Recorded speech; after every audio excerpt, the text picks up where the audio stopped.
Are you familiar with FBI Special Agents Kyle Seraphin? I'm familiar with the name. Is that yes? I'm familiar with the name. Familiar with the name. Familiar with the name. Let's bring in Kyle Seraphin. He's the FBI whistleblower who helped expose government censorship of our First Amendment rights. Now, we only have this memo because a recently suspended FBI agent called Kyle Seraphin brought it to the public, and we're grateful that he did. Kyle, thank you so much for joining us tonight.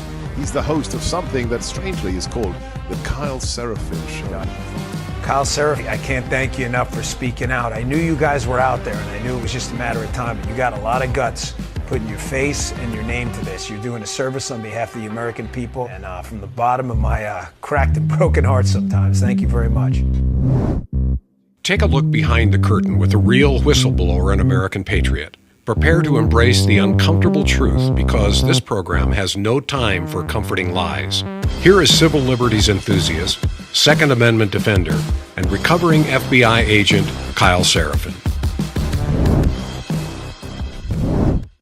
Hello, my friends. Welcome to the Kyle Seraphin Show. Today is Thursday. It is May the 23rd, and we're rolling live right now on rumble.com/Kyle Seraphin. You can join us over there in the live chat, and you should do so. Make sure that you've hit the thumbs up, which is the like button. Make sure you've subscribed or followed the channel, and if you want to contribute financially to keeping us going, you can do that as well by clicking the follow button. A second time, it'll give you the option to subscribe. It's $5 a month.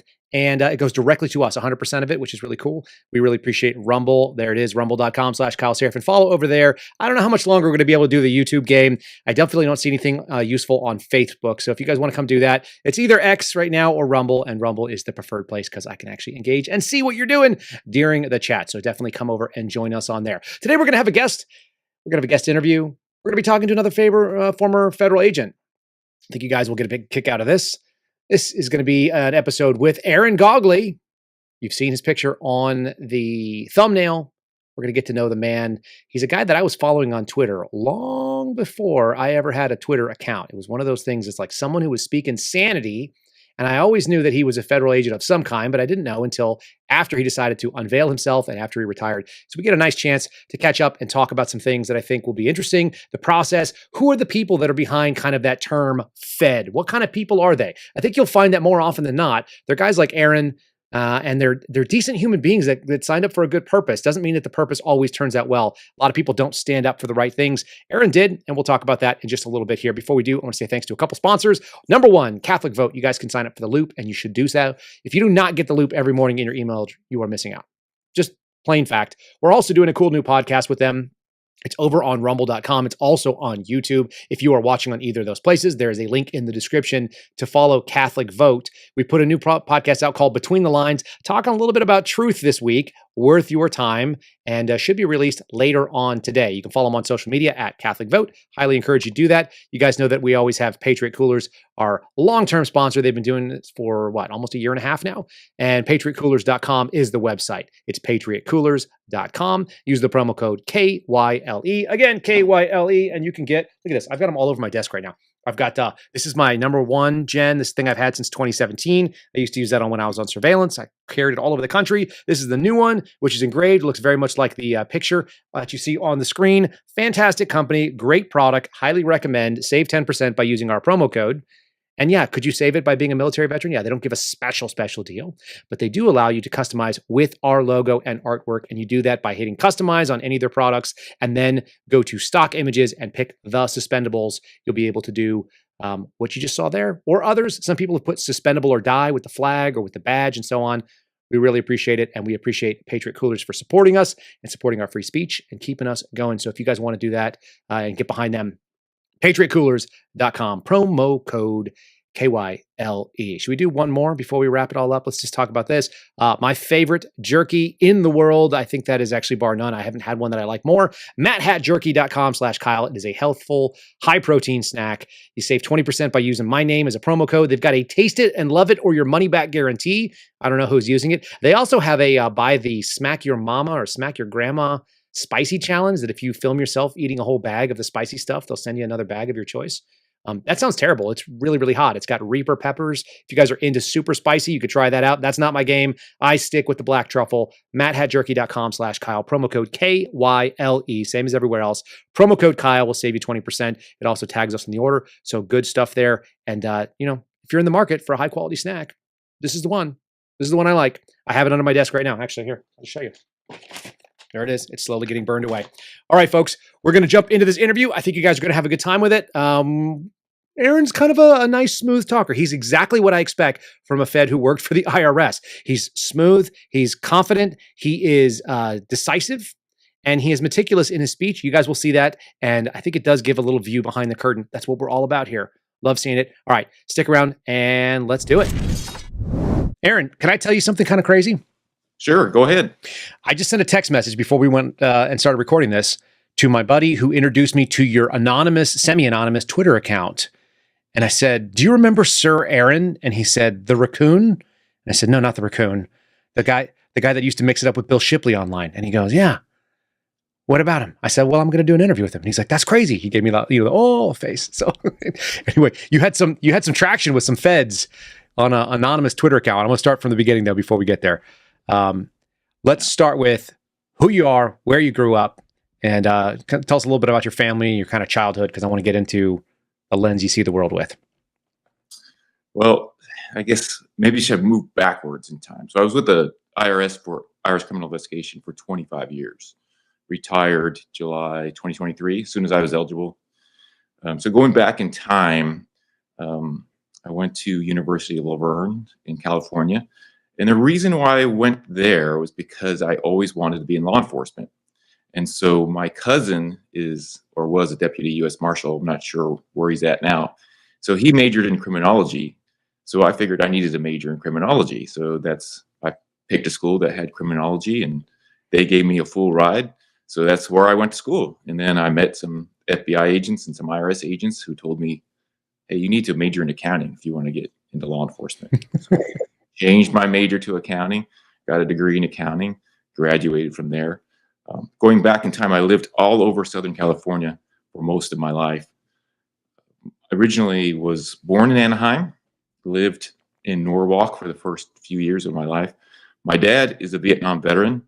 He was a mechanic for trucking companies. So at first he worked for ICX, which went out of business. We wound up moving to Victorville. If you don't know where that is in the high desert of California. A terrible place to live, in my opinion. Dry, dirty, but a lot of people like the Mojave Desert. So my dad worked in Barstow, which is like halfway between Los Angeles and Las Vegas. Yes. Yellow Freight. They had a big center there, right near the railroad, right? So Barstow is a huge railroad going down Cajon Pass, right there in Los Angeles, right? So my dad worked there. We lived in Victorville. Then I moved for high school because I was apparently too smart for the local high schools in Victorville. Mm-hmm. I was in elementary school. I got in a lot of trouble, got suspended because I was testing at high school level. And so that's how bad the school system was. I was in 5th grade testing at high school levels. And so they wanted to put me in high school. My parents said no. I was getting in all sorts of trouble. So they homeschooled me for 3 years.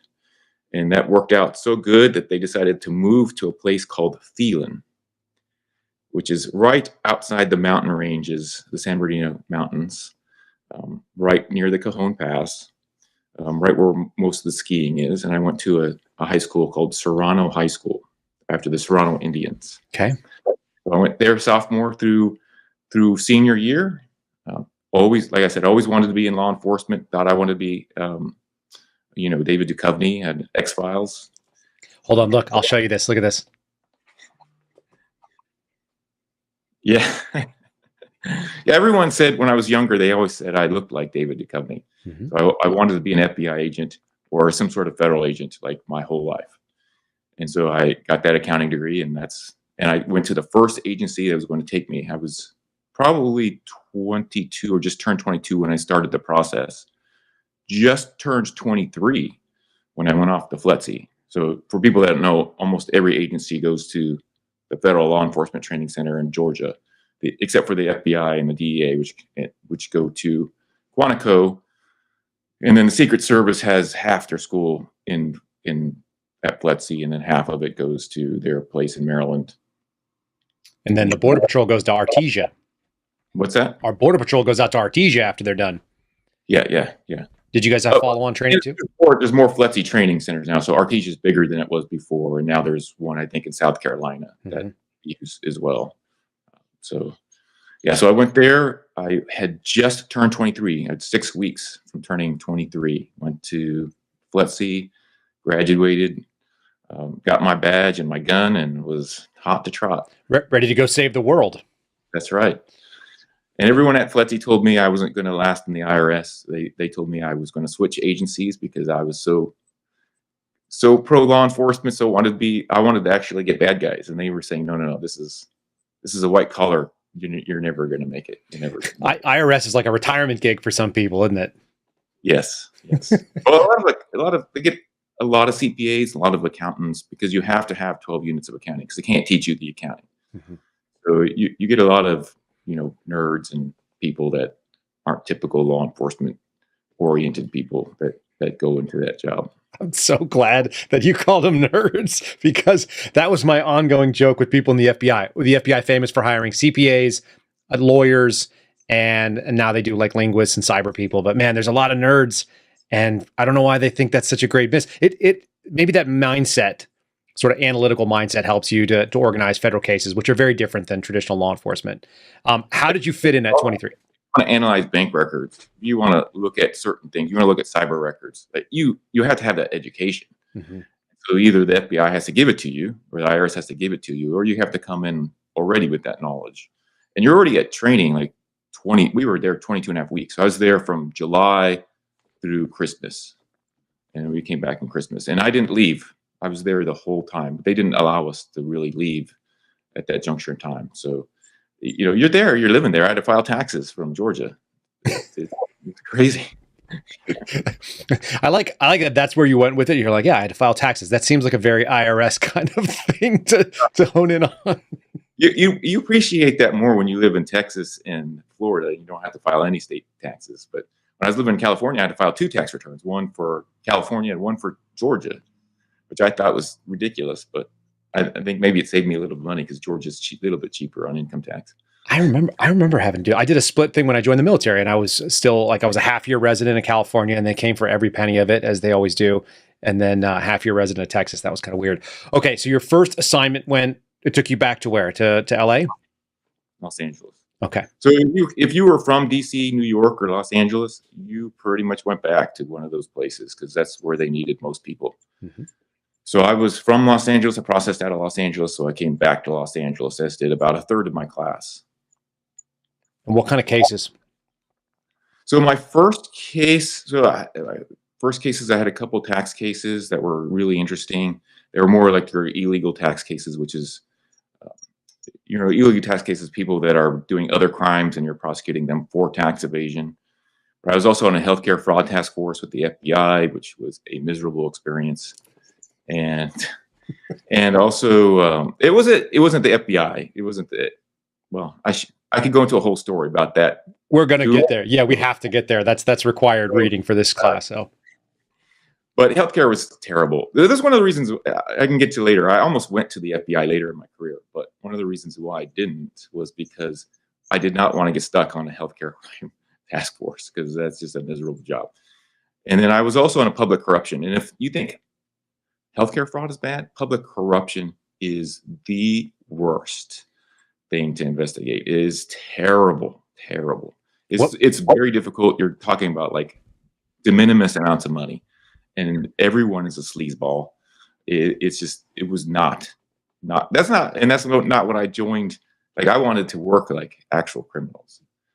So my first big case was a group of psychics in Southern California that lived in Virginia Beach and Manhattan Did you say Beach. Psychics?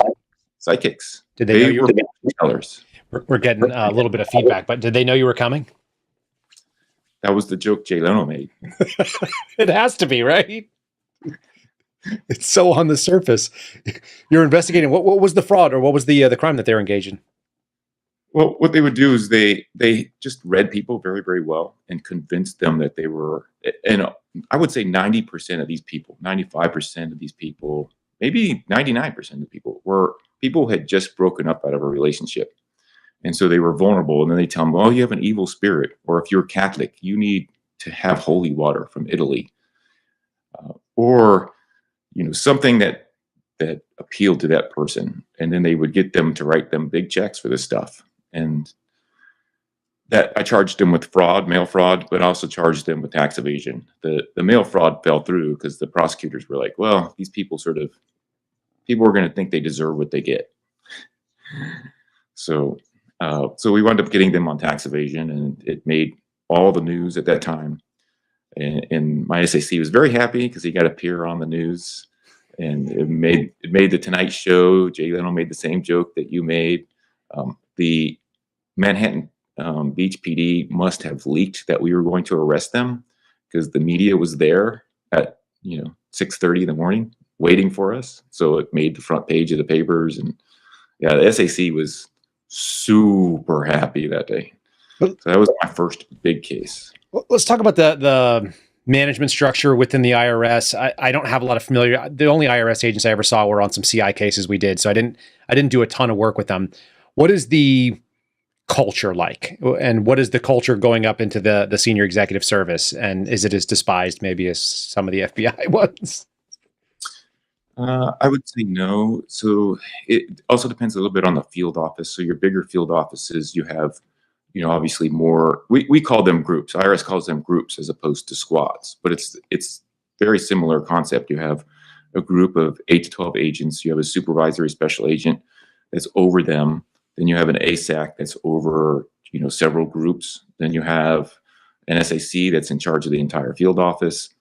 The field offices have gone down in time, so they consolidated a few of them. But like Los Angeles would cover like LA County, San Bernardino County, Riverside County, pretty big area. New York might only cover, the New York boroughs or whatever you call them. So and then some field offices would have SES SACs, right? SACs, so like Chicago, I think Miami or New York, they would have SES service. And then you have analysts, and so these are agents. When I say analysts, these are agents that are basically working as 14s, but they're in charge of programs. So we call them program managers, not analysts. That was my last position. When I left, I was a program manager. Got it. So then, so those are 14s. You also have 15. So you have directors and assistant directors and all sorts of management that work out of DC. And then you would have like our instead of a director at the top, ours was the chief. So we had a chief and the assistant chief. So those would be like the equivalent of the FBI director. You just have various, it's sort of like the FBI, you have different divisions within CI that does different things, but they don't really affect the field so much as they do with the FBI. Like cyber division in the FBI is very involved with cyber in the FBI, whereas like the divisions in the IRS criminal investigation don't really affect like your programs so much on the agent level as much. Like no one knows, like you sort of know that there's an undercover process, but you don't really know like what section that comes out of in the IRS, right? So, it's more vague and nebulous because it's not as big as the FBI. And that was my next question about size. So we've been hearing a lot about these numbers. The Congress is screaming about it, whatever is 87,000. I feel like they have no idea what they're talking about, knowing that people misunderstand words on a regular basis, stuff like that. Can you talk about kind of the size of the agency, the number of actual 1811, the special agent positions, and then maybe the size of the support? And so people can kind of get a concept of what this 87,000 BS number looks like. IRS investigation is teeny compared to the regular IRS. So at our peak, I think IRS criminal investigation was 3,300 people, 3,300 agents. So that's all 1811s care about, right? They care about how many agents there are. So I don't know how much support staff that is, but we had 3,300 agents. I think we got down to 2,400. That's why they're trying to hire like gangbusters, because they're basically running out of people.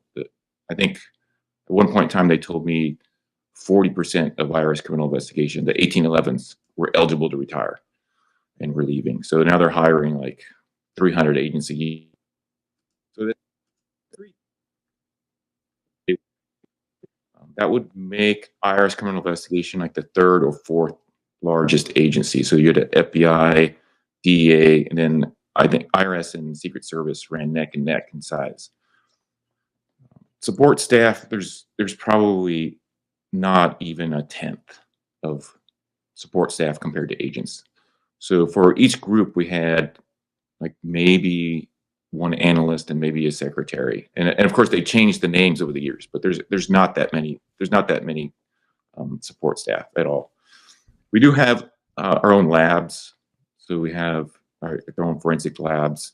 We have handwriting analysis. We have computer analysis. We have those kinds of people, but a lot of those are run by 1811s. So they actually pull 1811s to do some of these things or run these things or be in charge of these things. So 1811s was the biggest number. That dramatically changes the character of an agency, and I think that's what people don't understand about why the Bureau has gotten so sideways compared to some of the other federal law enforcement. But what are the sexy cases? So if you're, as an example, if you're in the FBI and you get assigned CI, counterintelligence, which is not criminal investigations, like you were just saying, if you get counterintelligence out of the academy, I had people tell me, well, my career is over and my life is going to be boring forever. Nobody wants that. But if you got drugs and gangs, like that was considered to be sort of the sexy, fun thing that you think of as being law enforcement. Where do IRS people coming out of the academy go like, that's where I either want to be or that's what I'm excited to get assigned to? I wanted to do drugs really, really badly. So we had people assigned to HIDA and OCDF, and that's all they do is drugs. And they do the money laundering portion of it, but they're basically doing a lot of the drug portion of it. My best case was actually a kidnapping and murder case that the FBI, so the FBI's like quick response team worked the murder, but they weren't really prepared to work the money laundering aspect of it and trace the ransom proceeds. So what had happened is these Russians in LA had kidnapped these wealthy people, they ransomed them off, and then they would kill them. And they enjoyed their killing too. Like they would brag about like how much killing they were doing. They drove up the bodies up to a reservoir in Fresno area, dump the bodies, and then they would wire the money around the world to the different fake names, and then they'd bring it back home and spend it. But they were, I mean, they loved their work. They were going to do a lot more. So the FBI caught them, but then someone needed to trace all those ransom proceeds and try to recover them. And so that was my job. So I was involved in that case, and I traveled all over the world doing that. Went to Russia, went to Greece, went to like 12 different countries. It was fantastic. I was living the life, you know. I was basically doing the FBI's job, working with the FBI, just didn't have an FBI badge. And how did the agents on the Bureau side take what you were doing? Oh, they really liked it. I mean, because I was doing their work for them. They didn't want to do that work. I mean, this was their kidnapping squad, whatever their squad does that does like fast cases. Like they didn't want to be on a case for 3 years. It was a death penalty case. I was on that case for like 4 years. It was like a long time. Mm-hmm. The trial itself, the first trial was like 6 months. 6-month trial? Yes. It was the first death penalty case in California since like World War II. Interesting. The federal death penalty case. Yeah, and what was the death penalty chart? Was this was it like a RICO murder? Is that where it came from, or how do they trace it to the federal nexus for murder? It was kidnapping and ransom. That was what made it the federal nexus. So was there interstate play there that happened? And all the ransom was interstate. The kidnappings weren't really interstate, but all the ransom payments a lot of them came from foreign bank accounts or either went to foreign bank accounts or from like foreign people who were paying, and they came from outside the U.S. and paid to their bank accounts. But yeah, most of the bank accounts, like some of them were in Russia, some of them were Dubai. Yeah, so the FBI agents got to use like the FBI jet because we were seeking the death penalty. Nobody would allow us to land with the prisoners. Oh, so they had to use the FBI jet. So I did not get to go on that trip. It always works out that way, doesn't it?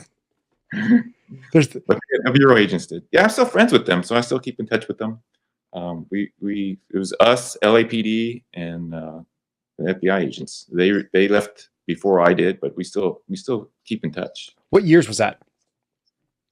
I want to say the case ended in 2006, so I think it was 2000 through 2006, somewhere in that range. Because I became a supervisor in Houston in 2006. That was the year my daughter was born. That's the only way I remember it, because we moved to Houston 2006, had my daughter. So that was, and the trial took place. I had to fly back from Houston for part of that trial. So that's how I remember when it ended. So our trip to Russia must have been like 2004, 2003, somewhere in that time frame. Mm-hmm. Maybe and I don't know if there is a big thing to uncover here, but was there a change that happened after 9/11 that you saw pre-post with the IRS specifically? A lot of federal law enforcement did change. I'm curious if IRS was as well. I don't know if there's a huge change. We were still pretty staffed up at that point in time. So we had people on 9/11, we had people actually do details over. So we did, and at that point in time too, we were also detailing over to Secret Service. So Secret Service did other Treasury agents for their details, for presidential details. But the biggest thing I remember is we had people actually go be air marshals. And then some people actually wound up leaving permanently to be an air marshal, which I didn't understand because that is another terrible job. God, it's hard. But, you know, so when we all wanted to do something, like we wanted to do something, like we wanted to be part of something, we wanted to, so people volunteer. Of course, I'm going to volunteer to be air marshal. It was a big deal. Like that was how we could serve. Like there was not a lot of ways to do that. But one of the big difference was JTTF stood up, and we were working on a lot of financial angles for various terrorism cases. JTTF, we started putting people on those task forces. FinCEN changed. So the Patriot Act changed like financial reporting for about how the BSA, the Bank Secrecy Act. So what banks do, what suspicious activity reports, that they're passed some new laws regarding, you know, unlicensed remitters. So those things did changes. It gives us more powers to go after people for certain crimes that we didn't have before. But I don't think we saw any big organizational change. It makes sense. Can you break out kind of, and I know Bank Secrecy Act is a big part of what I saw on your resume, and you've got a lot of experience investigating that sort of work. I don't think people understand what it means and why it exists. And there were some issues, even when it was first passed, that it might actually violate some Fourth Amendment. There were some concerns about that. Can you kind of break down what the Bank Secrecy Act is and how it's actually used? Yeah, so the Bank Secrecy Act was first passed in 1970. It was the first anti-money laundering bill. So originally, money laundering was not a crime.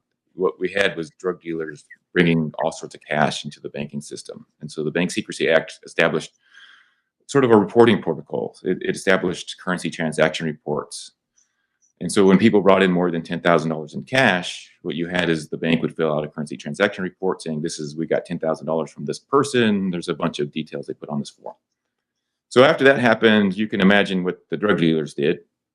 They started doing what we call smurfing now, which is they just go to different banks and deposit less than $10,000. So eventually, the Bank Secrecy Act has been amended throughout the years, including pretty recently, to sort of evolve different reporting standards. So it made structuring a crime. So if you break down more than $10,000 in cash and deposit into the bank intentionally, that's actually a crime. I prosecuted those cases. But it also did something called a suspicious activity report. So if the bank decides that what you're doing is suspicious, it has to. It doesn't have any choice. It has to report that to the federal government.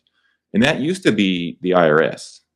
But that was another thing after 9/11. FinCEN actually took over that power and became sort of the regulatory agency. I think it was after 9/11. So the reports used to go to the IRS center. Now they go to FinCEN. But the banks are required to report anything suspicious. And of course, over the years, it's sort of gotten more to the point where everything's suspicious. And now you see those reports like, oh, did they put down MAGA, or did they put down J6, or did they put down whatever?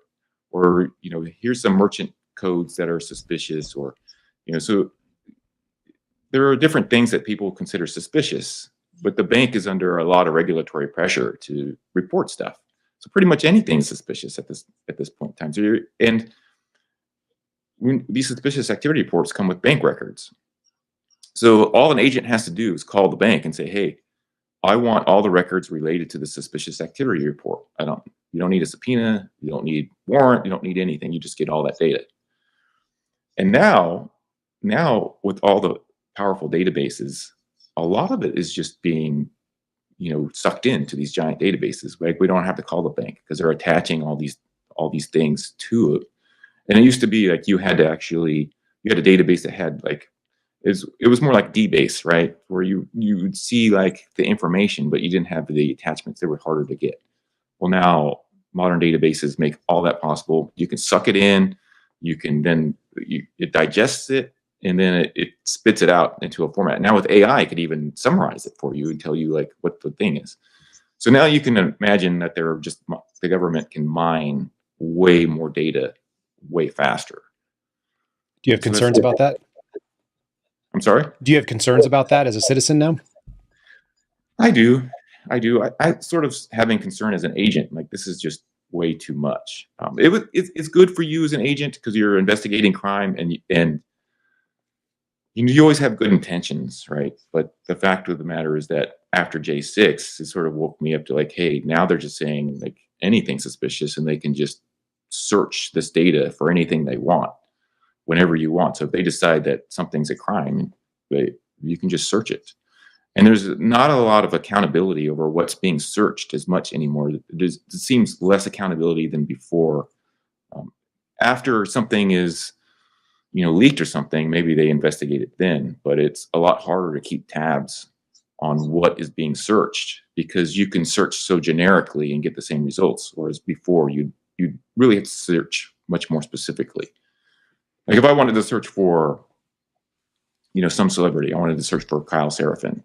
Like before, I have to search for Kyle Seraphin. Like I'd have to be pretty specific and that might flag something. Well, now maybe I can search your county and I can get everything in your county. And sure, that might come up with 10,000 hits, but I just have to browse down until I find your name, right? Which is pretty easily, because you can just sort it by name, right? So it's pretty easy to find. And that won't raise any flags at all. In fact, that's encouraged. That is encouraged by the IRS. Let's break into that just a little bit. I had never even thought of it. So one of the, and for people's awareness, almost all these searches are cataloged. I have to assume they are in the IRS. They certainly are at the FBI. You type in something into the various databases, they know that your login is attributed to that search and those parameters, however specific it was. So if you're looking for your ex-girlfriend, or you want to find out how an ex-wife is doing, or your wife's ex-husband, or any of these things, they can come back and find you. They won't find it right away, but if there's an allegation that something has gone sideways, I know you probably know people too. They get in trouble all the time for personal searches. Some people are using it to vet their dates on, like matchmaker apps and stuff like this. So this stuff happens. But if you're talking about, they can literally search areas and it's so well defined that they can scroll down to a name. They're essentially laundering their search through something that is normal, or, it disappears into the regular traffic of their job. Right. And I'm not sure so it used to be that they would have very, very clear history. But when Palantir first introduced their database to us, I asked them, so are you recording our search history? Like who's keeping tabs on this? There was no search history, none. Now I presume that that's probably changed now because they probably have wised up, because I actually, as a supervisor, actually had one of my employees run a search on his ex-wife. Mm-hmm. I wanted to kill him. That is like textbook example in their training of what not to do. I wanted to kill him so bad, but so right. But at least then, with the systems the way they were, they had very specific audit logs that they could go back. But originally, a lot of these powerful databases came in, they didn't have audit logs.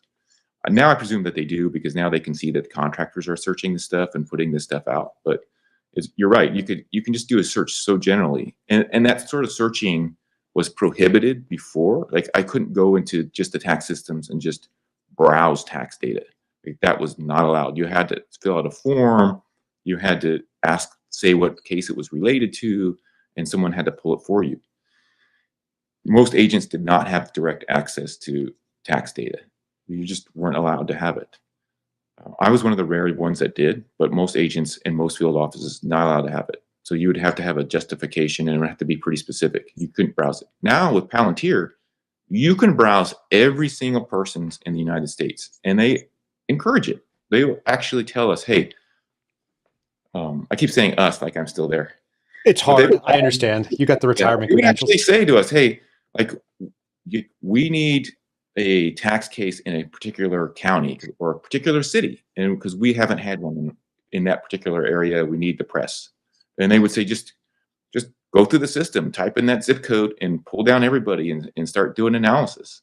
So it's sort of expected. And of course, if you're doing that, and if I'm in Texas and I'm looking for Kyle Seraphin, it would be pretty easy to find you without having a direct tie to you. And it doesn't tell you what you see; it just tells you what you search, and you have these results. And you can download. Like I was joking, hey, I could download every single person's name from this database and take it with me, and then do identity theft for when I retire, and no one would know any better, because these powerful databases is just so easy to obscure your searches. Now, I imagine like if they're really searching for you, like someone says, okay, I leak Kyle Seraphin's information to the media, and then some TIGDA who investigates the IRS goes in and looks at like my search history. They could probably make a case, hey, he searched on this day and time, like, and maybe do an investigation that way. But it wouldn't do any flag. Like it wouldn't come up with immediate flag because it wouldn't be suspicious at first. It would only be maybe after second guessing, and then doing an investigation and trying to put that together. But you know how that goes. Like my defense is going to be, no, I was looking for cases. I was looking for Kyle Seraphin. They would have to do more. They would have to do a lot more. Or they'd have to get you to admit it, which sometimes people do, strangely enough.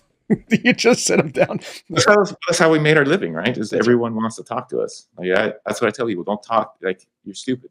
Like even when I was investigated, I talked to an attorney first. I would never going to talk to them, like ever. Like that's stupid, because you say stupid stuff. Like even if you know better, you say stupid stuff. Yep. It's universal. And I always tell people, I say, don't feel bad for talking, even though you know better, because everybody does it.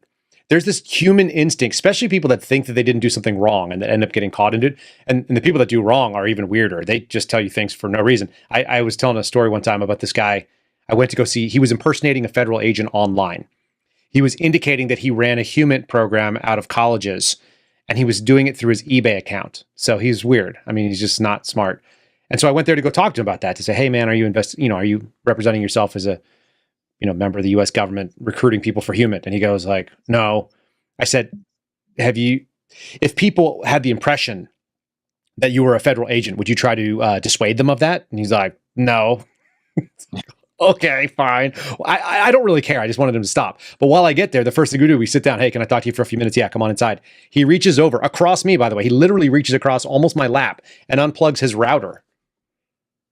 And I'm like, I go, hey, what was that about? And he was like, I just thought you were here about my internet history. Oh. Buddy, I wasn't. but I got some more questions for you after we're done. It's like the really guilty weirdos do that. But even the people that know they didn't do anything wrong, they just want to straighten it out. And there's a great comedian who just says, yeah, you're going to try to straighten it out. You're going to talk without a lawyer. You're going to do 20 to life. He goes, I don't even know what the case is. They're going to get you because you're going to blow it. And everybody talks. So you are saying it. I say it. It's a great statement to the audience. Don't talk to federal investigators without getting somebody who is disinterested. That's what the attorney brings. They're not you. They don't care as much. And that's exactly, and they're going to think with a more level head. And there's lots of things that you say with your body language and with just your little things you're saying. And they're looking for, like, if they think you're guilty, they're looking for these little things, right? So, and if they don't think you're guilty, there's nothing that you're going to tell them, like, that's going to change anything. Like, there's nothing that you can tell them that your attorney can't tell them tomorrow. So there's no real point in talking to them, because if they're there, they probably think that you're guilty, and you're just going to make them think it more, no matter what you do. I had a fun episode. The ATF showed up at my house as part of my FBI harassment. And so they came and knocked on the door, which is an interesting move because I don't have a lot of love for the ATF. And I had a ring cam, and I'm like, who the hell is this guy? There's a dude at my door. I don't recognize him. And I knew the ATF agent in my city. I knew who he was. I'd met him. And they had, I guess, a new guy who showed up, and he's the one who knocked on my door. And so he ends up calling me. Hammer calls me on the cell phone. I don't recognize the number, but I answer it for the 5th time. I'm like, what's going on? And he's like, hey, I'm with the ATF. And I was like, oh, cool. I was like, do you need my attorney's number, or what do you need? And he was like, no, I just want to, like, straighten some stuff out. It's like, oh, I don't do that. Not really interested. I'll tell you what, my attorney will reach out to you. That's going to be really fun. And my buddy basically makes a living suing the ATF and working for different gun lobby. So he sends him a thing. Hey, so excited to meet you. Looking forward to it. Submit your questions in writing. We'll decide whether or not we answer them, and then we'll give you back something in writing. The guy's like, nah, never mind. That's the thing. Tell people, don't tell people you don't want to talk. Tell people, talk to my attorney, because that has a different legal connotation and rules than telling them you don't want to talk. Because if you say, I just don't want to talk, they can just keep badgering you. But if you say, hey, I have an attorney and I want you to talk to my attorney, that has different legal obligations. They're not going to be able to keep bugging you about that after that. You want to talk about what that means to the agent? Well, the agent, like I said, if you just keep saying, I don't want to talk, they can say, okay, well, I just want you to tell your story. And they can sort of keep talking to you. And eventually they're going to convince you to talk. Whereas if you have an attorney, that's a different legal right. Now you've asserted your right to counsel. And that has different legal rules, and you can't undo that once you say that.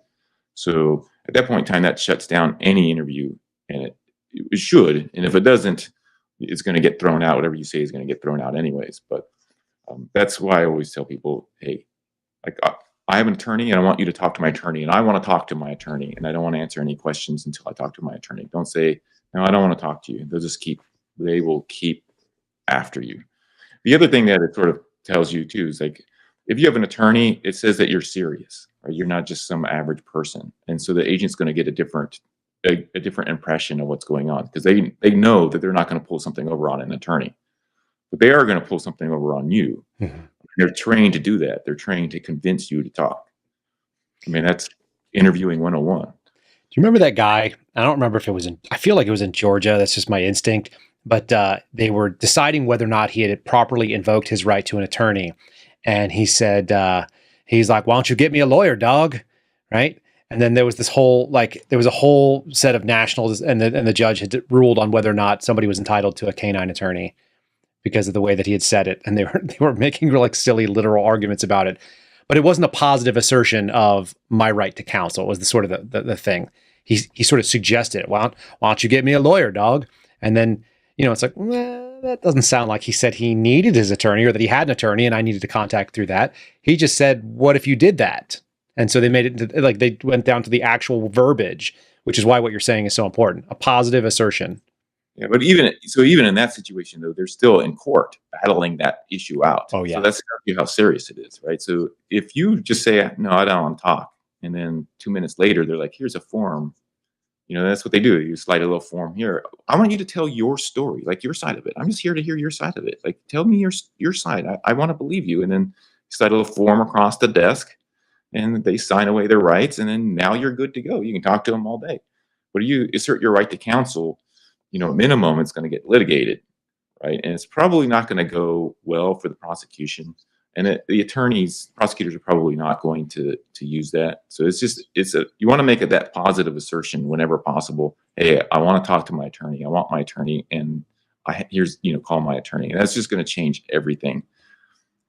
It just reminded me that normal people, regular people, when they're talking about this stuff, they're trying to round off the edges. They're trying to smooth it. They're trying to make it comfortable. They're dealing with some stranger, IRS agent, FBI agent. They want to make things like conversational and regular. And that person is there to make hard edges, to turn hard corners, and to be able to really frame things in the way that the investigation requires of them. So people have very different goals. And it's just that disconnect, I think, that most people have, if they've never been on the other side of the coin. They just don't know what's going on the person that they're looking at. They think it's like the same thing as running into somebody in the supermarket. And it's really not. They're hunting you. Yeah. And when I showed up, I knew as much as possible going in. And then you would, if the conversation wasn't a confession, the next best thing was to lie, because we wouldn't charge you with lying, but that would be evidence of intent. And so you would lead people down a primrose path, and you're always trying to get clearly defined boundaries, because you wanted something that's very clear. That's a lie. You don't want something that's sort of ambiguous. So you're always, letting them talk. Then you ask focus questions to sort of narrow it down. And people just don't realize that that's what's going on with an agent. But that's what we're trained to do. And after you've done it hundreds, thousands of times, you get pretty good at it. And you get really good at reading people's body language. You can tell when they're uncomfortable. And so you just come up with different ways to get what you want out of them. And that's usually for you to confess in some way, shape, or form, whether it's a lie or whether it's an actual confession, which is another reason why I say you're not going to talk. Usually not going to talk yourself out. There have been a couple cases where actually they did. One was actually a J6 case.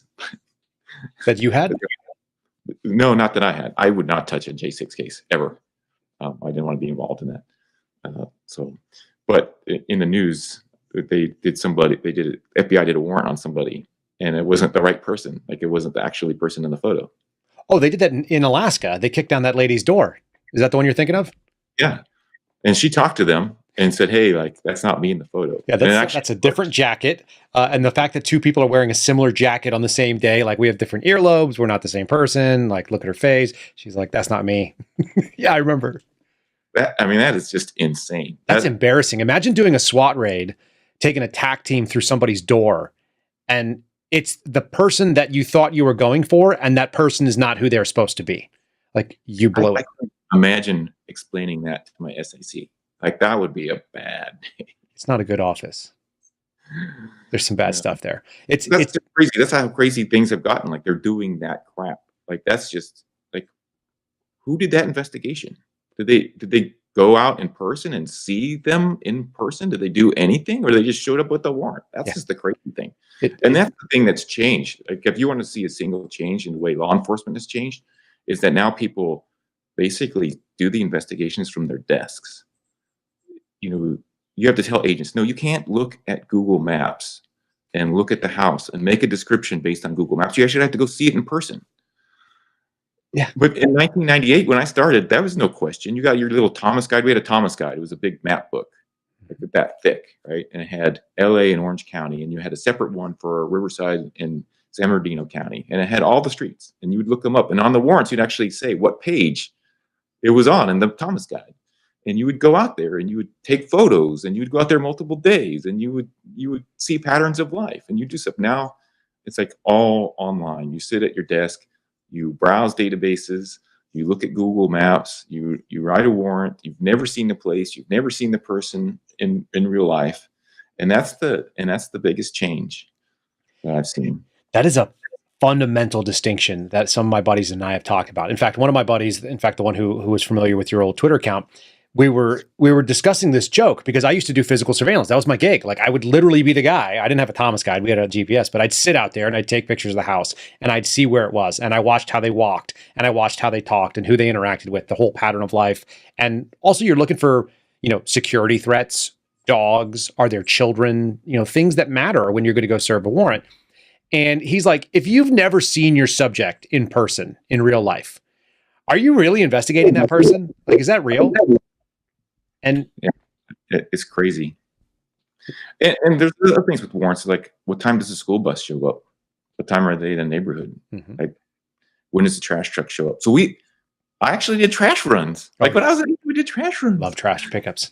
Digging through this nasty trash at 4 a.m. that they put out. Like, I've not even heard of an agent doing that in my office, in the last decade. That was my favorite. There's nothing that feels more criminal investigatory than sneaking by, either pretending to be part of the trash team, or even better is like creeping into the dark, pulling everything, throwing it in a blacked out hood that you've already taped up and you've got it all set. And you've lined it with black bags so it doesn't get stinky. And then we would roll to like some abandoned parking lot a couple miles away, and we take it and we go look for gold. And you'd find all kinds of weird stuff in there. People throw everything away. Like, it's great. It's so fun to be able to just dig through it when you know that someone's doing something shady, and you're like, I'm going to find it. That's what I'm doing. We actually had switches in our cars, in our G cars, that actually did all the lights out. So we would kill all the lights, like the tail lights and everything, so we could do these trash runs. And then those of us had done it for a long time had learned little tricks. Like, there would be ants and stuff and bugs and these things. So you would put it all in the trash bag and then spray it with Raid, and then close it up, and then then go to the place, and everything would be dead, so we wouldn't get ants all over ourselves. But yeah, that was like the good times when we were out in the field at all times of day and night. Now you're just a case manager. Like, now, and I was guilty of this too, because I just wanted to go home and be with my kids. But like, I wouldn't do surveillance. Like, I would just write a lead and make your FBI surveillance unit do it. We like doing that, though. That was our gig. But when I started, we did our own surveillance. Like, we would be out there, with guys that would tell you, yeah, okay, we're getting on the northbound ramp on the 101, and we all get on the northbound ramp, and sure enough, he was on the southbound. Yes, the infamous bad radio call. I had this guy. God, he was Puerto Rican, such a nice guy. No sense of direction, which is the worst. We had all the things you couldn't. This isn't Thomas Guide where you're flipping through a map book or a Mapsco and trying to figure out where you are. We had GPS.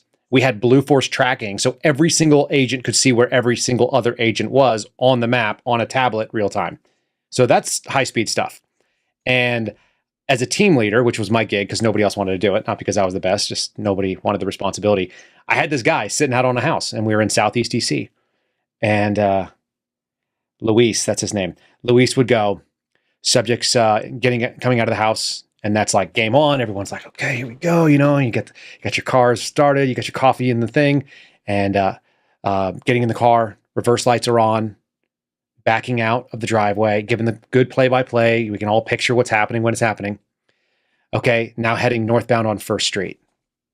And I'm looking at the map, and I'm like, 7-2, First Street is at East-West Street. And then he would pick one. He'd be like heading westbound. And I go, did they turn right or left out of the driveway? And he's like, left. And I'm like, okay, everyone, eastbound on First Street. And then he would come to me afterwards, and he's like, sorry, man. I was like, I know that you don't know where you are. I don't know why you grew up on an island. Everything must have had directions there, but he didn't know how to do it.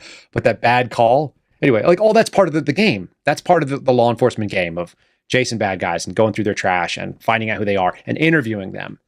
And a lot of that is getting outsourced now. It's not personal, and they're not as, I don't know, I feel like they're not as good at it, but it's way more dangerous for American civil liberties because they never see another human being on the end of it, maybe. Yeah. And just everything, even the interviews are outsourced. Like, I always traveled for my interview. So if I had an interview in Las Vegas, I drove to Las Vegas. If I had an interview in Oklahoma, I flew to Oklahoma. Now you just do a lead. Of course, it's FBI. So when I worked at FBI task force, I had all the FBI resources at my disposal. So I would just send FBI leads, but IRS has similar, things. We'd call them something else, but you would just fill it out and have some other office do it. Whereas that never used to be the case. We would travel. We would never let some other agent do a critical interview on our cases. But now everyone's just sort of sitting at their desk, data mining.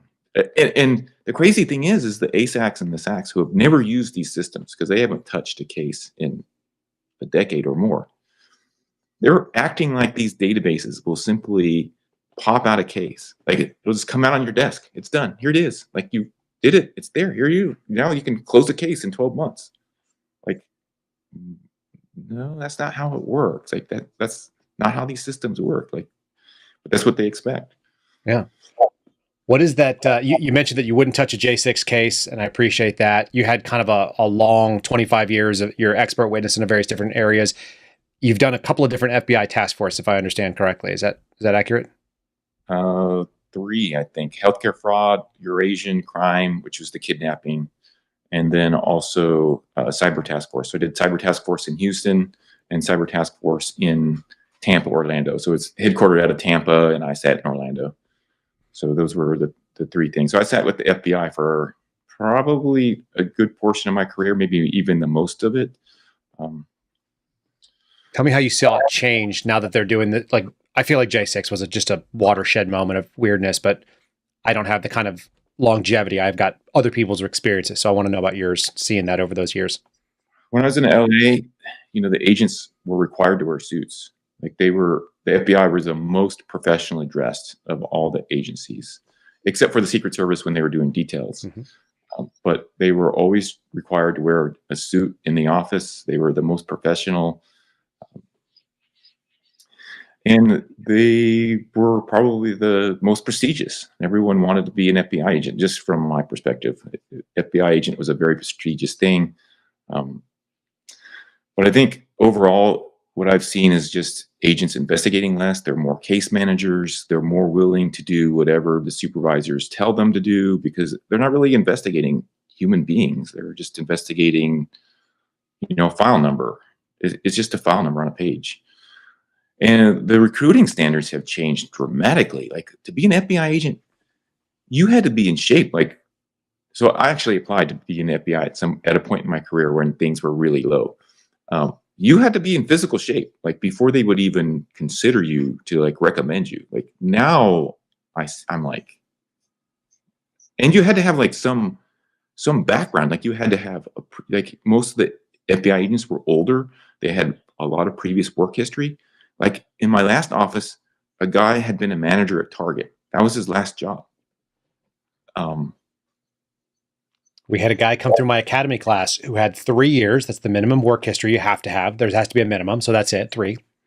And his 3 years was that he was an unarmed security type person at the Detroit Zoo. He was 25 years old. Which is incredibly young for an FBI agent. Incredibly young. You would not. That's one of the reasons why I went to the IRS. They took me at 23. Mm-hmm. I started the process before then. FBI was minimum 23. You had to have 3 years of work experience or more. And so you weren't going to get hired until you were 27, 28, 29, 30. I'm guessing probably in your early 30s was not unusual at the academy based on the people that I worked with, or people that had come out of the military and had some sort of military background that were on SWAT teams and such. But normal people, they had a lot of work history and they were a lot older. And now we're hiring them right out of law schools. We're hiring them right out of grad schools. They'll actually waive the work history if you have the right grad schools. So that's kind of bizarre. And my class was mostly under 30. I was the oldest guy in my class, except for one dude who they wrote a waiver. He was 49. I don't know how you could be 49 and enter into a new special agent role. That's going to screw over their retirements at some point. So they've got a couple of them like that. That was my thing. So IRS agents, they were always fighting to get the extensions from the retirement age. So 57. So in case people don't know, 57. So every 1811 has to retire when they're 57. That's why you can't be older than 37 when you start the job, because you need to have 20 years of law enforcement experience in order to retire. So 1811 is 20 years as long as you're age 50, mandatory retirement at age 57, or you can retire at any age like I did. I retired when I was 48. I had 25 years of experience. So you can retire after you have 25 years at any age. So someone that's 49, you can't get, I don't know how you do that. You can't.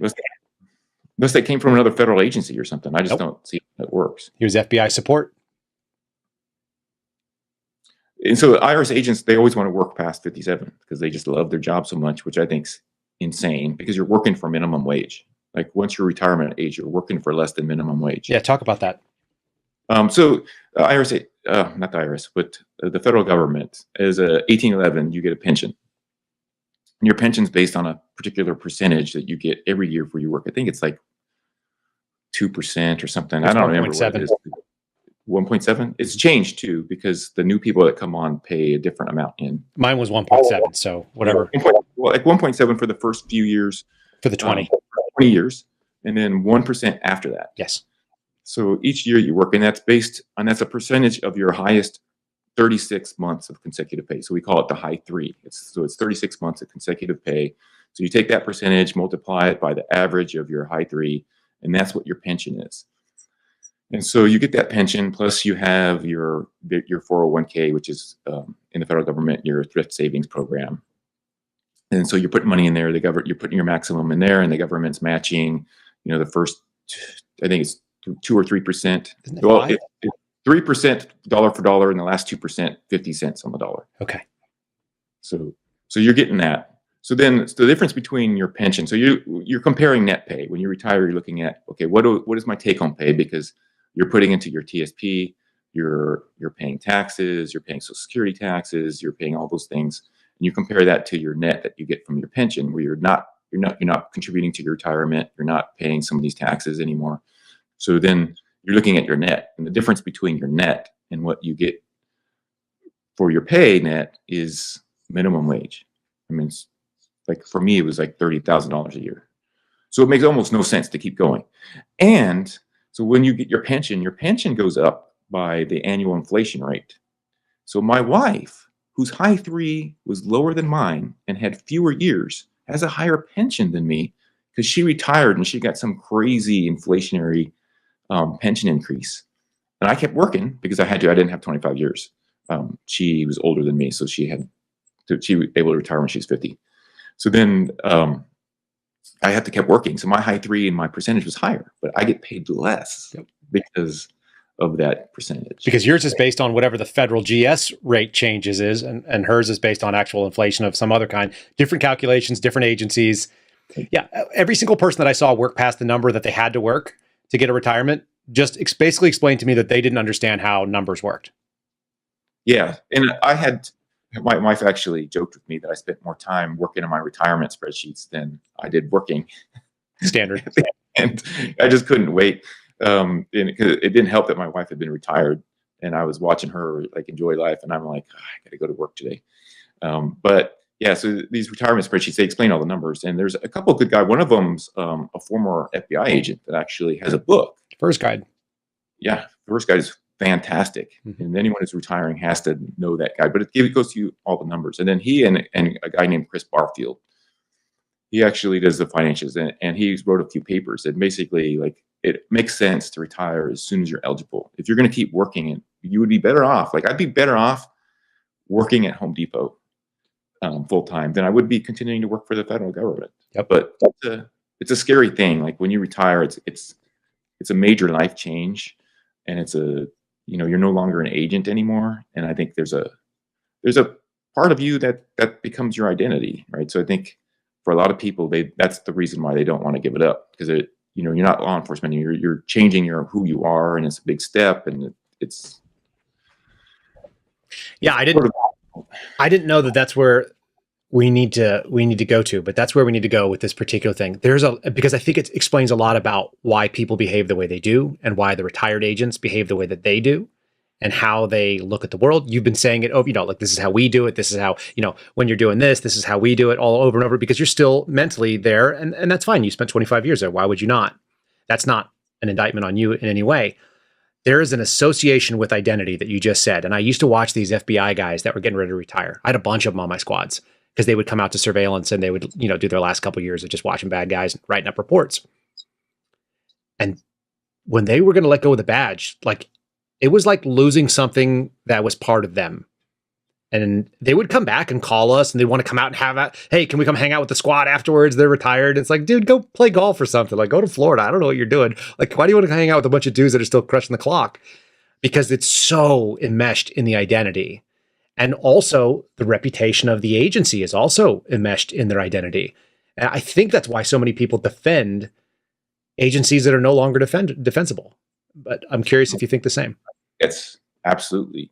And the FBI in particular, FBI is extremely prestigious, and they do a very good job of indoctrinating people. Like, I remember, it wasn't that long ago, like 3-4 years ago, we did a warrant down in Miami, and they had a new girl who's like a computer scientist or some CART person, just out of college, and she said to us, like, "Oh, I'm so glad to be working for the FBI. This is the greatest agency on the planet. This is the greatest job I could ever have.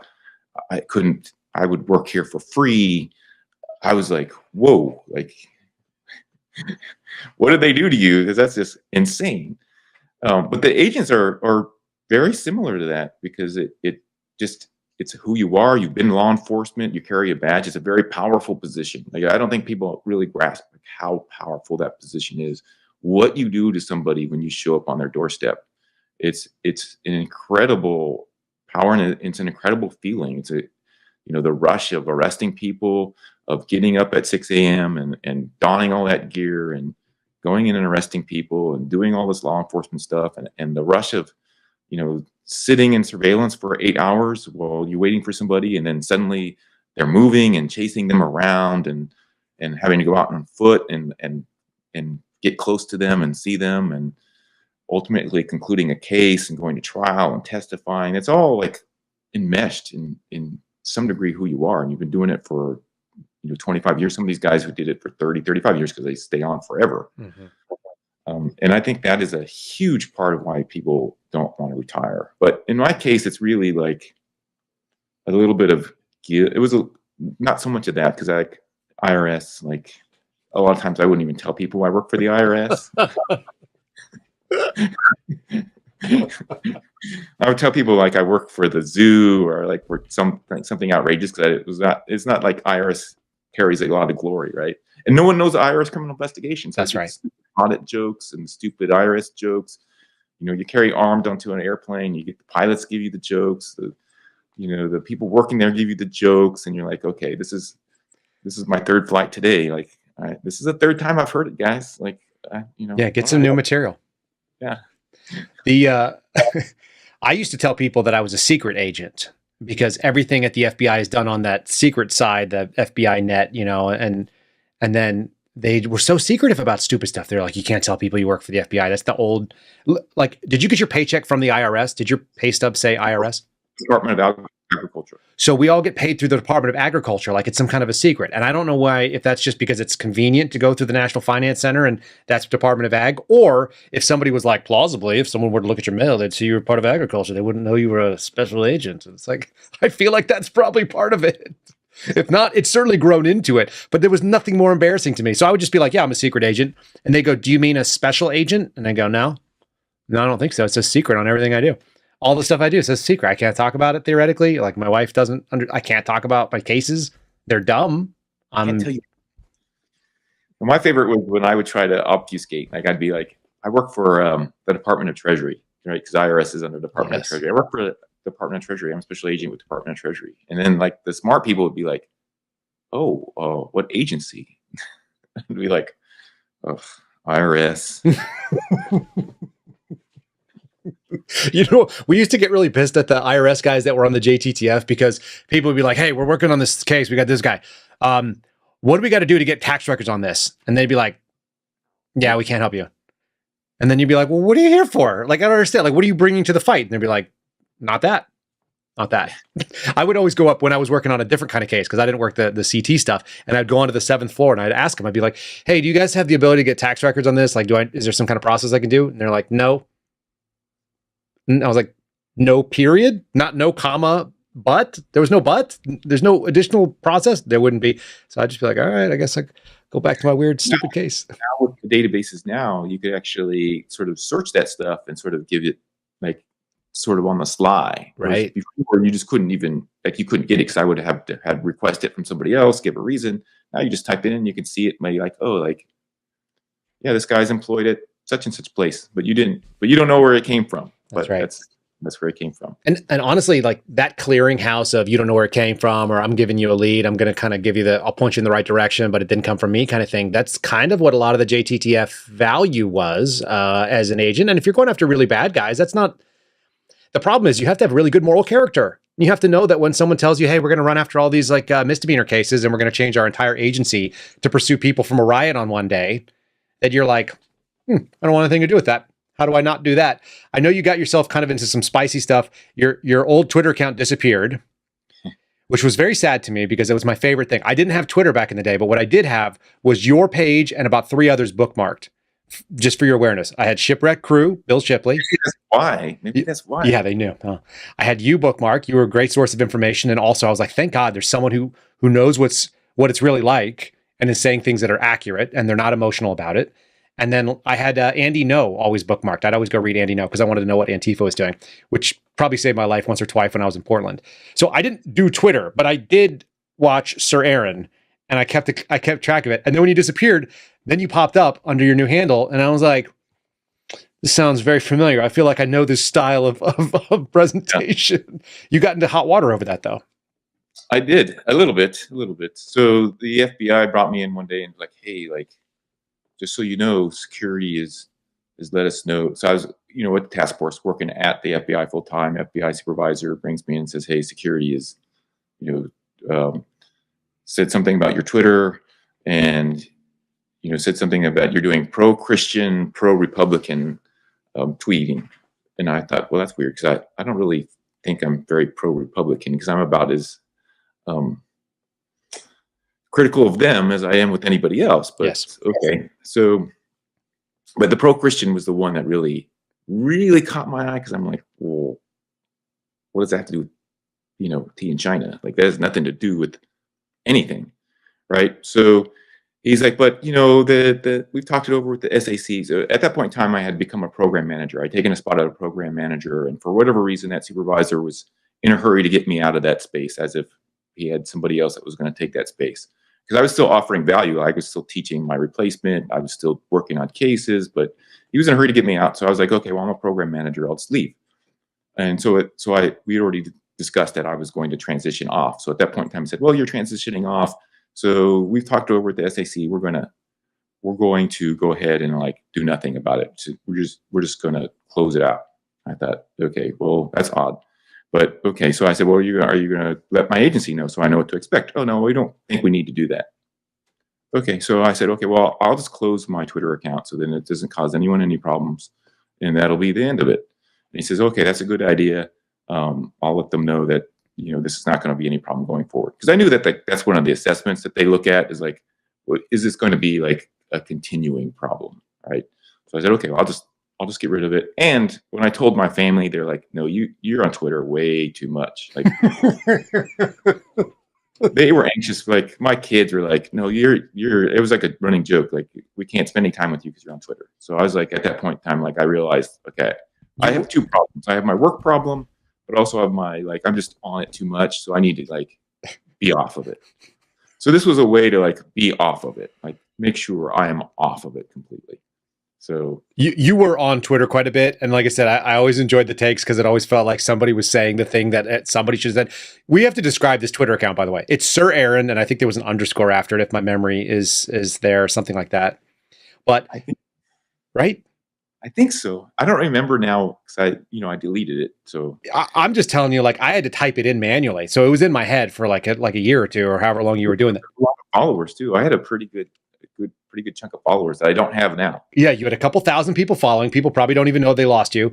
And the thing that was good is that you had a crusader, like a knight crusader that was on kind of the backdrop picture.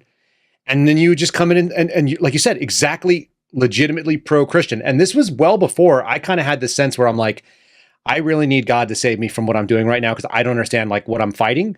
So, but I still knew that you should be able to have Christian views and nobody should screw with you. And so you kept bringing these and they were totally fair. That's why I liked it. It wasn't Republican or Democrat. It was like guy in the middle who just wants to go have 1980s rationality and understand that things are kind of balanced and some people suck. And that person is that person. I thought I was super pro-critical of Republicans because I'm registered Republican, but I don't consider myself really Republican. But like I worked under Trump and under the whole shutdown and all the vaccinations. And that was terrible. Like I was super pro-critical of all that stuff. Mm-hmm. And the craziness that went on in government. Like one of my FBI buddies that I worked with at the cyber crimes, like they threatened him. Like his SAC threatened to have him arrested because he wouldn't isolate because he had like a family wedding or something. And he had been exposed, like one of the guys in work had come in and sort of technically exposed all of us. And so they wanted him to isolate for 10 days. And he's like, bullshit, I'm not doing that. I'm going to my family wedding. And they threatened to have him arrested at the airport. People do not know how crazy. Like. That was what it was like. Now, I got vaccinated too. Because I got the vaccination before they had the mandates. Like when it first came out, I got vaccinated. I remember reading it. When it came out, we were all like, man, I wish we could rip this out of our skin now because like we hated the mandate so much. And people left and lost their jobs over that stuff. It was crazy. And so I was like, I thought I was super critical of stuff because I just felt like the government had gone so far downhill. And I didn't feel like it was like, it's just the Democrats that were the problem. So anyway, that's sort of a long aside on my Twitter account. But ultimately, I got rid of it because the FBI supervisor thought that was a good idea in my family life. And ultimately, though, they did actually tell my agency. Of course. Maybe he was trying to do me a solid and wait until I was close to retirement age because they came and told me about it, like in person, like I was a criminal at my house. Because at that point, I was as a program manager and working out of my house. Oh, okay. 100% of the time. I'm like, they came to your house? Yeah, came to my house, surprising. Took my gun, said, "Hey, you're on restricted duty," and I was like, well, like that was like a week before the end of the month. So I was just like, the next day, I just did my retirement paperwork, said I'm out of here. So That is incredible. Is it not incredible that they put you on restricted duty over a Twitter account that, I'm telling you, I read it. We knew that you were a Fed. You made references to it on a regular basis. I wasn't exactly hiding it. Like it wasn't a very good pseudonym. There's a guy that we don't know what agency he works for, and he might work for the FBI based on the contempt he has for the FBI. It's called Unconvincing Undercover, and he has this account on Instagram, and it is like cuts to the bone hilarious stuff. Makes fun of all the things that you really, really have to know. You either work on a task force or he is part of the FBI and despises the job. Like so many people have gotten to that point. But yeah, all the inside baseball, I would read it and I'm like, it's the best. It's the best hearing somebody else who's rational. And the idea that they thought that was threatening. I didn't know what happened to you. Like at some point you just disappeared. And I'm like, no, I don't know. Like, I don't know about social media. People just turn it off. So I'm glad it was for family too. That's the good news. The insane thing to me is that someone came and took your gun over it. But that actually doesn't surprise me even a little bit. And I'm really glad when you reached out and kind of shared. Waited a long time. And so I was always waiting for that other shoe to drop. And so then what happened was apparently they told the U.S. Attorney's Office, and I was one of my old cases. And so they told me, so the AUSA says, hey, I'm not going to have you testify in this case. And I'm like, well, that's interesting because I'm not working cases anymore. You need to find someone else anyways, but whatever. Yeah, because I saw your Twitter stuff and I'm like, and he's like, well, this would never go to a jury, but I just don't want to deal with it. I was like, well, it still doesn't make any sense to me, but whatever, dude. I don't care. I really don't care. So it was based on that ultimately it went. And then I guess TIGTA opened up an investigation. And then my agency said, okay, well, he's on restricted duty. And then what's weird, though, is that they had to come to my house and do that. They could have just called me or texted me or sent me, like even my bosses didn't even tell me. So it was sort of stupid. But then my boss was like, I don't understand where this is going, because unless you actually threaten the president or something, like this is not an issue. Like there's nothing they can do to you. And I had a very long conversation with Bill Shipley. I called him on the phone and I talked to Leslie McAdoo and I talked to my family. And I'm like, well, what should I do? Because my FLIOA attorney was like, you should fight this. Like, you're going to win. Unless you're not telling me something, you're going to win this. It's going to be good. You wouldn't have won. Well, that's what Bill Shipley told me. He said, you would win. What does winning mean? Because they're not going to apologize.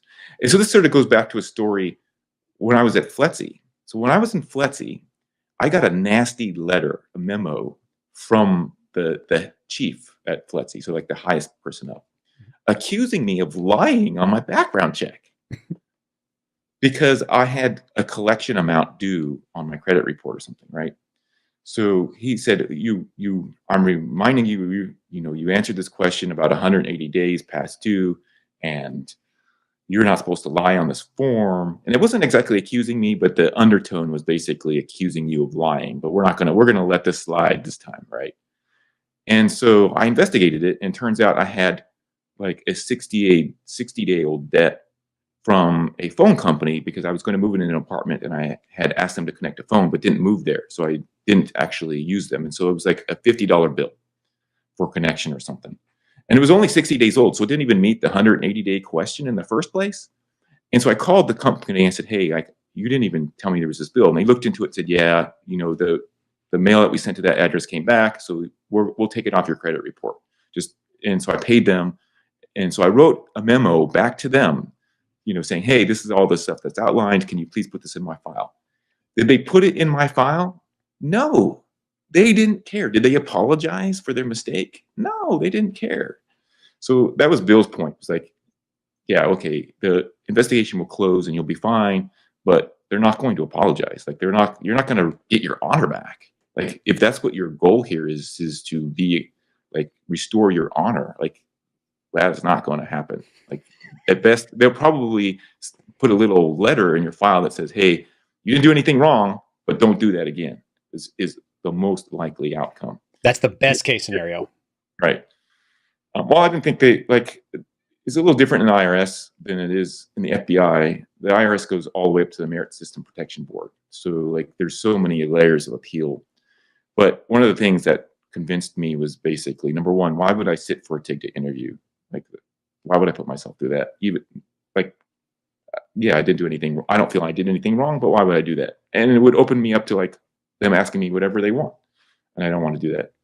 But the other thing was I had already been planning to retire. So if I stayed, how long would I have to stay in order to deal with this?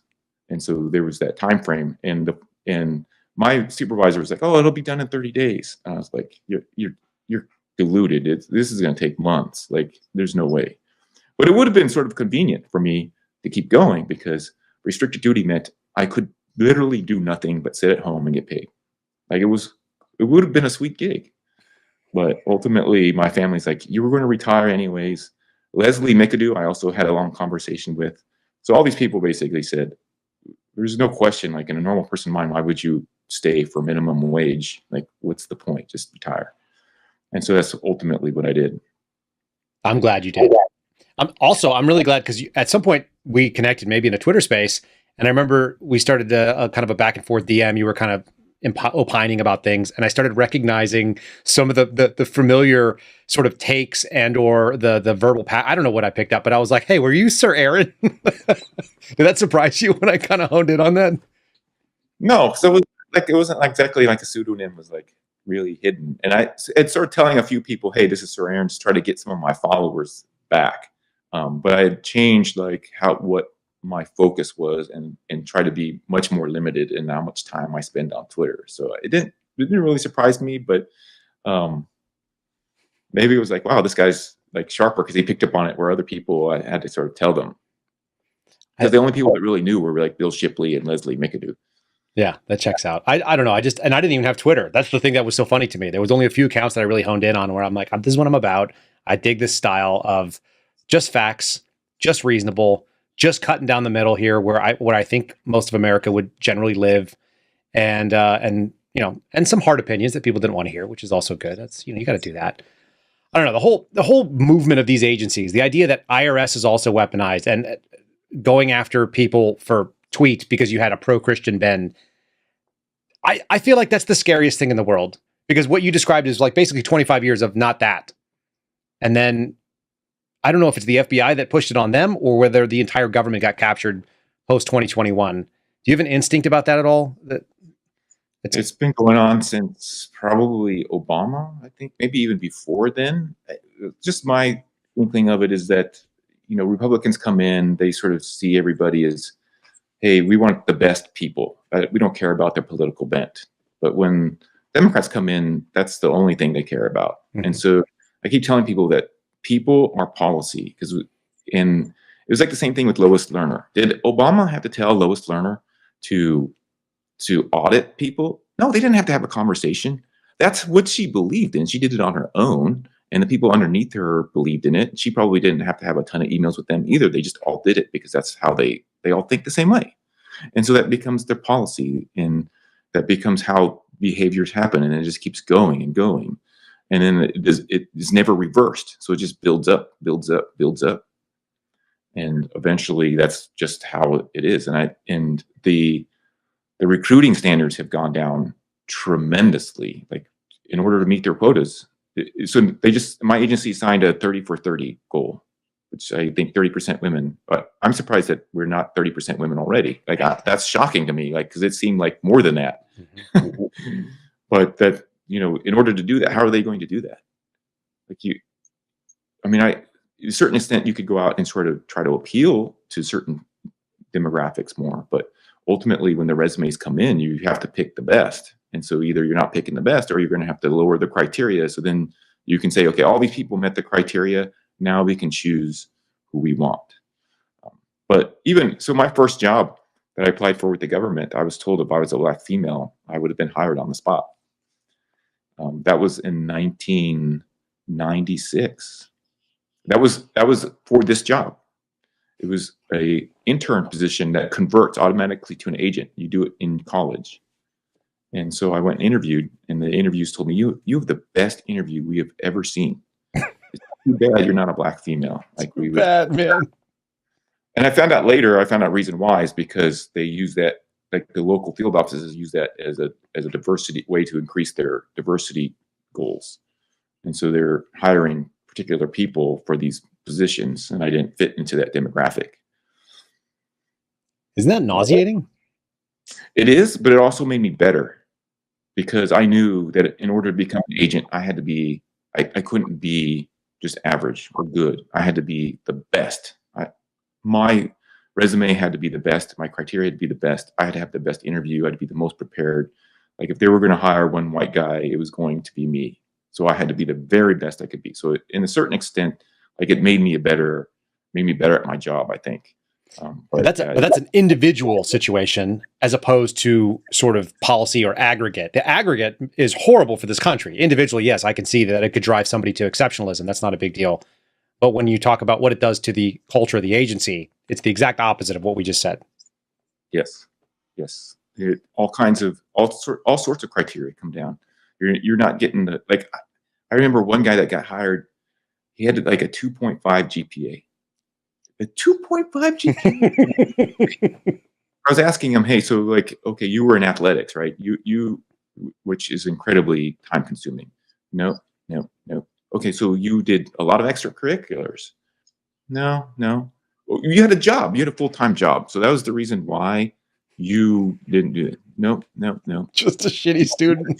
2.5 GPA. We hired you with a 2.5 GPA. And you're going to get paid the same as me. That's it. You have the same job as me, and I did all this accomplishment, and you did none, and we're going to have the same job. And IRS also doesn't have any physical standards, so you can imagine how that goes. Some really fit gun toters is what you're saying. Yeah, I spent all my time like preparing for basic because I thought it was going to be really, really hard, and so I got in great shape. I was 23 and was in sports all my life. So it wasn't like I was in bad shape, but I was running like 5 to 7 miles a day, really getting in shape. Because I thought it was going to be like boot camp. No, you have to finish a mile and a half. Like, no, you could be 150 pounds overweight. No, they don't care. Literally don't care. That was the minute when the FBI died for me. The first day I walked in and I tried to get my welcome packet at Quantico. And so you're walking in and you're not stepping on the seal, which is on the ground because you haven't earned that yet or whatever other nonsense. That's the way I thought about it, military mindset. I walk up to a fat 50-something-year-old black lady sitting behind a desk who's from DC, and she's worked for the government her whole life. And she hands me a packet and she says, "Welcome to the FBI." And I'm like, "Oh, thank you very much." And I'm watching out of the corner of my eye to get punched or smoked or whatever's coming next. And it never happened.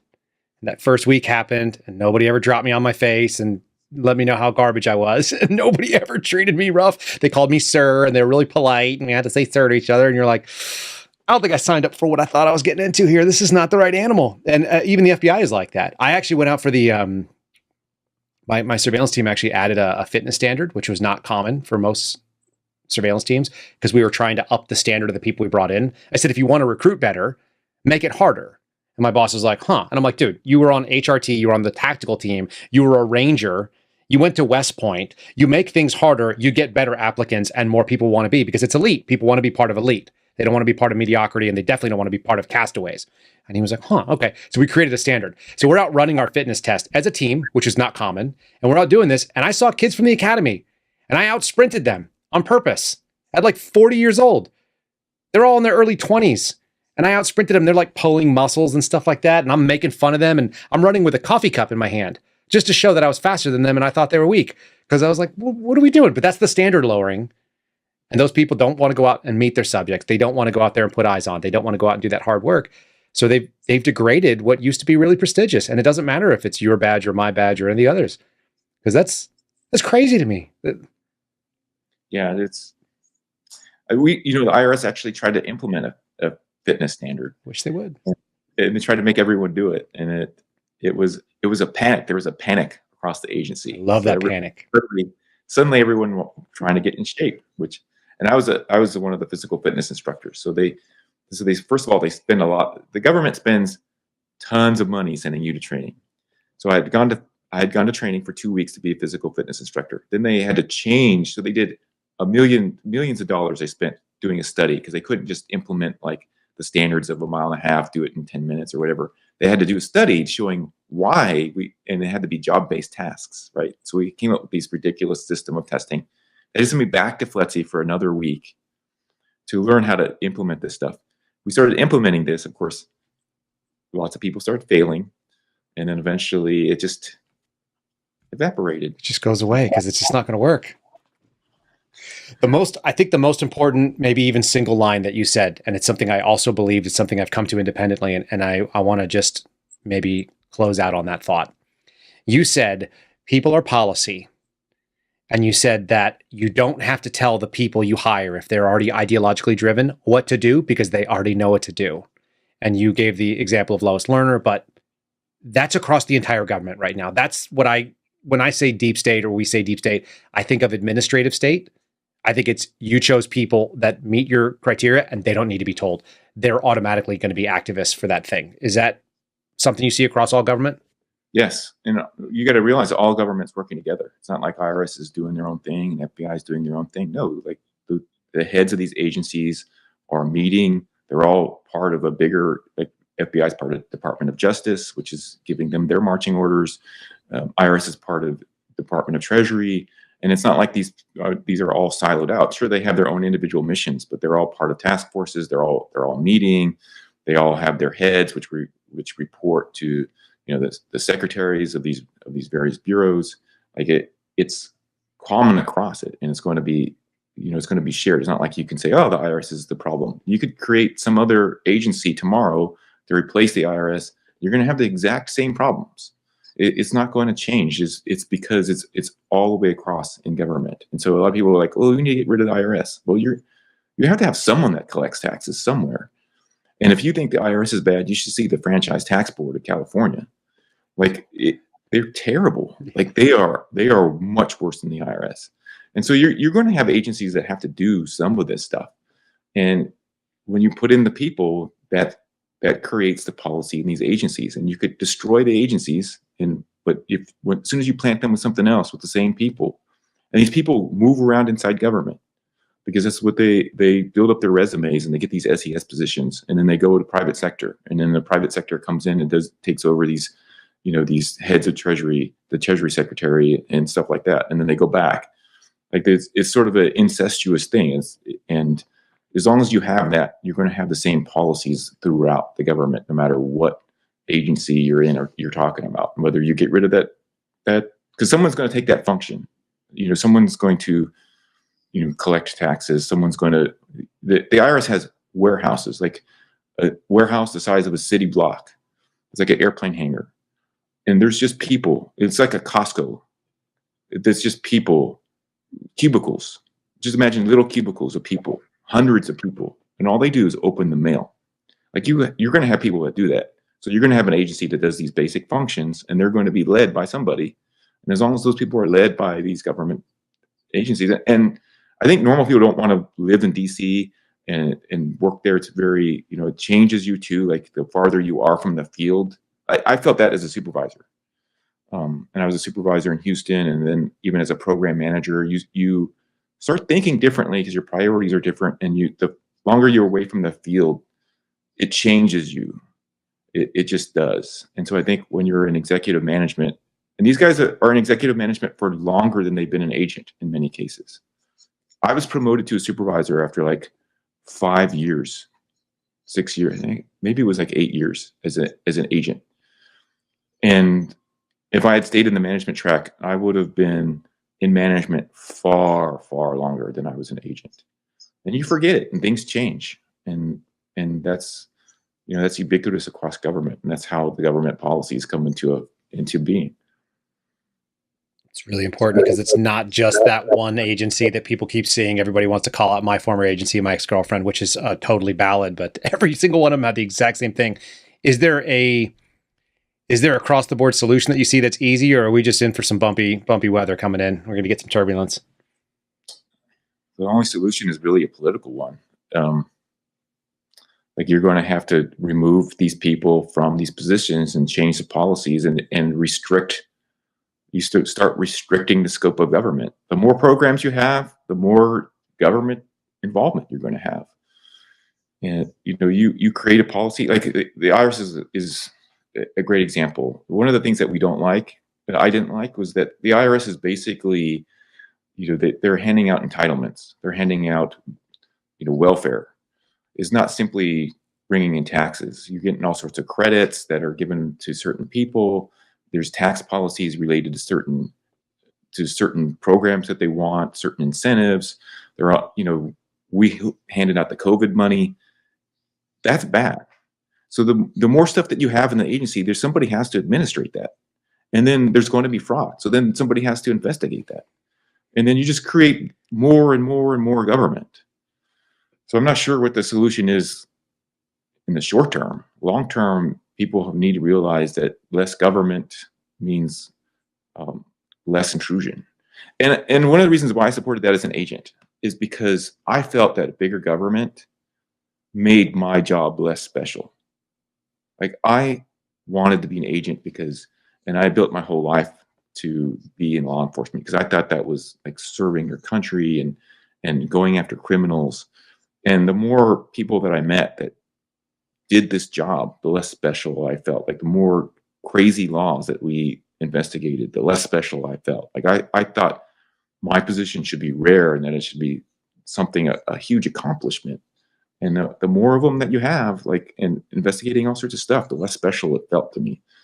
And so I think limited government, if everyone's the sheriff, then being the sheriff is not a special thing. So limited government, I think, is better all around. It's better for law enforcement. And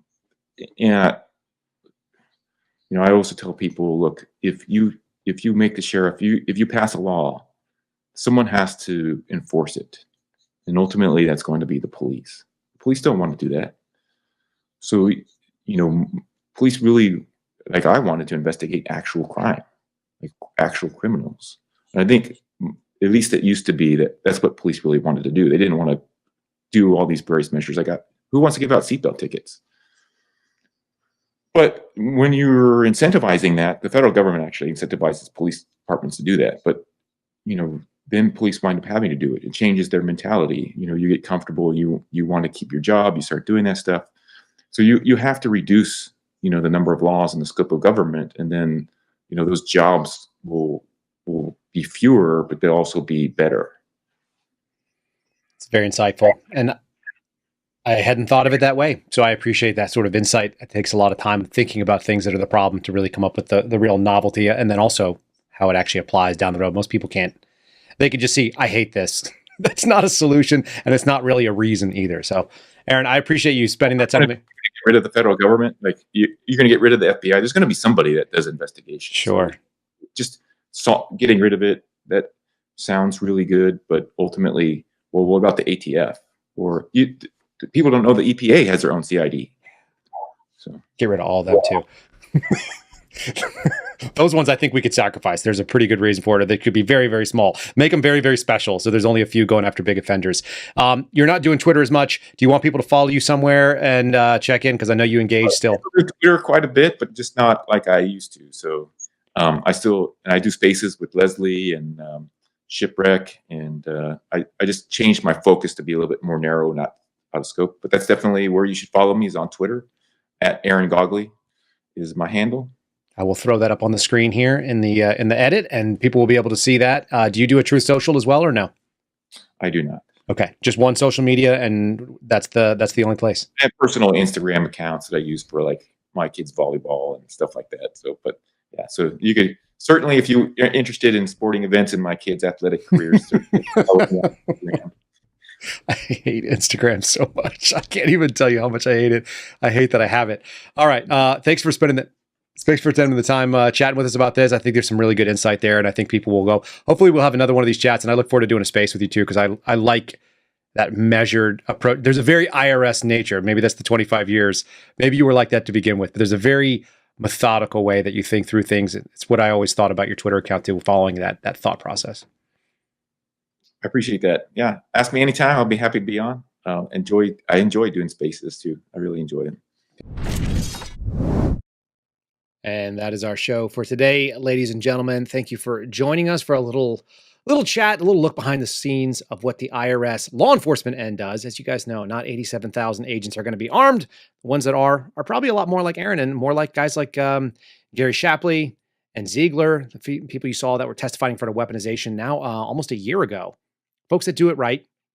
I don't know. I'm less worried about the IRS than I am just about any of the other agencies out there. Go figure. If you guys want to support the program, I'll give you one more little sponsor read here. Boom, there it is. It's mypillow.com/Kyle, Kyle. Use promo code Kyle at checkout for up to 50% off whatever you're interested in there, whether it be pillows or towels or bedding, full mattresses, mattress toppers, and so on. You can support Mike Lindell and support our program at the same time by going to mypillow.com/Kyle. And we appreciate you guys doing that. If you're in the market for it, make sure you're using our promo code and we'll do that. Let's wrap this sucker up today with a 5-star review from one of our great listeners. And that could be yours if you were willing to fill one out. We're doing the experiment right now to see if we get past 957. This comes in just a week ago or so. This is from MBNET69, aka Mike B or Metal Mike, saying Kyle Seraphin is a true all-star patriot. 5 stars. I absolutely love the Kyle Seraphin podcast. It's entertaining, amusing, informative, and patriotic, just to name a few descriptions. Well, thank you for naming those few descriptions, by the way, Mike.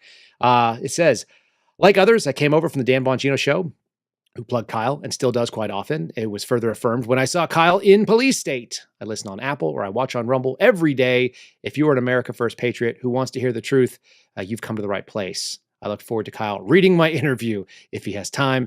Cheers, Patriot. Well, in fact, we do, of course, have time for you. Mike, thanks for filling it out. Thanks for taking the time to type out a nice one.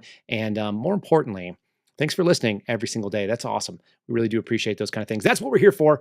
I'm gonna do a slight pushback on there. I don't know if I'm America first. I'm fairly confident at this point I am America only. I do not care about anyone else or any other company or country, and whatever else they're doing is so far below that it's not even fair to call America first. It is closer to only for me. That's it for us today, folks. I hope you guys will support our sponsors. I hope you support the channel by making sure that you have hit a like button before it's over. Make sure you've hit that thumbs up wherever you're listening to it, wherever you're watching it. Make sure you subscribe. If you're on Spotify, give us one of those questions, comments, or sarcastic remarks. And you can also leave them on kyleseraphin.com, which is on the screen right now. Yeah, that's our website. There's not a lot to it. I'm not a website guy. I'm a former federal agent. I wanted to be a gunslinger. I didn't want to be a podcast guy, but God has different plans for all of us. Those are the sponsors. You guys know how to use Kyle at checkout for any of those places. And don't forget our merch store. We'll see you again tomorrow for Friendly Friday. And I look forward to catching up with you and with Steve Friend on at the same time. We'll see you at 0930 Eastern Time. God bless you. See you then. Thanks for listening to the Kyle Seraphin Show, streamed live weekdays on rumble.com/Kyle Seraphin. Follow Kyle on Twitter, Truth Social, and Instagram at Kyle Seraphin.